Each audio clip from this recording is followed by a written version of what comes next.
Albani itu termasuk ulama Wahabi. Karena ulama Wahabi, ya Ahlus Sunnah jangan merujuk pada beliau, harus merujuk kepada sesama Ahlus Sunnah. Kalau ada ustadz merujuk kepada Albani, berarti ustadz Wahabi. Nah, Syekh Albani ini di kalangan Wahabi dipropagandakan sebagai ahli hadis.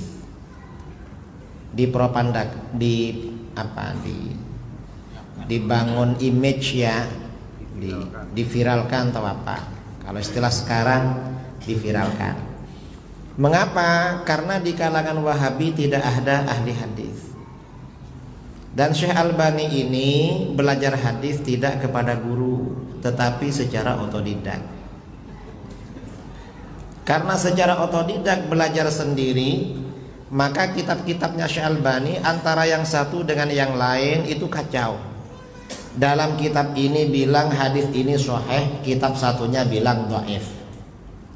Satunya bilang hasan, satunya bilang dhaif. Terus begitu.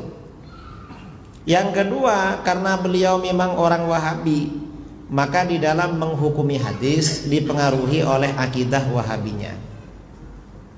Contoh, ada hadis yang menjadi dalil Ahlus Sunnah wal Jamaah tentang tabarruk.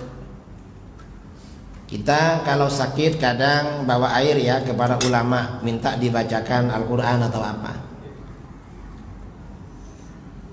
atau tabarruk lah, atau tabarruk dengan air wudhu. Kalau menurut Wahabi kan syirik, tabarruk dengan selain Rasulullah itu syirik.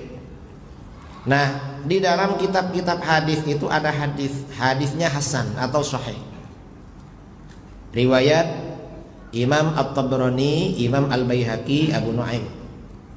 Abdullah bin Umar radhiyallahu an berkata, "Kana Rasulullah sallallahu alaihi wasallam yab'atsu ilal matahir fayu'ta ilaihi bil ma' fayashrabuhu yarju barakata aidil muslimin."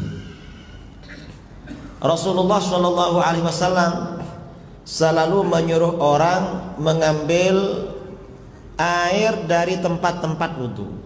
Dulu itu wudu gak pakai keran, tapi pakai kullah ya, kullah atau jeding atau apa. Jadi tangan itu masuk dulu berwudu. Rasulullah tuh sering minta diambilkan air itu, lalu diminum. Mengapa diminum? Yarju barakata aidil muslimin. Rasulullah mengharap barakah tangan-tangan muslim yang berwudu di situ. Kata Wahabi, bertabarruk dengan selain Rasulullah syirik, bertabarruk dengan muslim syirik. Ternyata di dalam hadis ini Rasulullah bertabarruk dengan umatnya. Ini kan pendidikan pada kita agar kita bertabarruk dengan sesama muslim. Rasulullah saja bertabarruk. Nah, Al-Albani ketika menulis hadis Sahihul Jami'us Shaghir wa Ziyadatihi dan kitab Silsilatul Ahadits As-Sahihah, tidak sadar kalau hadis ini sebenarnya menghantam Wahabi. Akhirnya apa? Al-Albani dalam kitab-kitab itu mengatakan hadisun hasan, hadis ini hasan. Begitu kitab ini keluar, heboh di dunia Ahlus Sunnah. Mengapa? Hai Wahabi, katanya bertabarruk dengan selain Nabi syirik.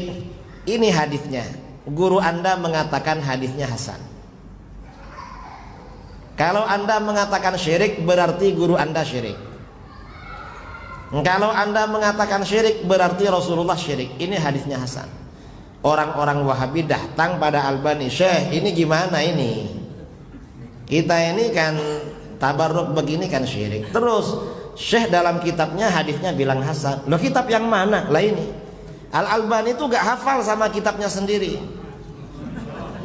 karena bukan ahli hadis. Akhirnya apa kata dia? Tenang, ngarang kitab lagi. Ngarang kitab lagi, lalu ditulis hadis dhaif. Albani makanya gak bisa diikuti itu. Ahmadu ya Habibi.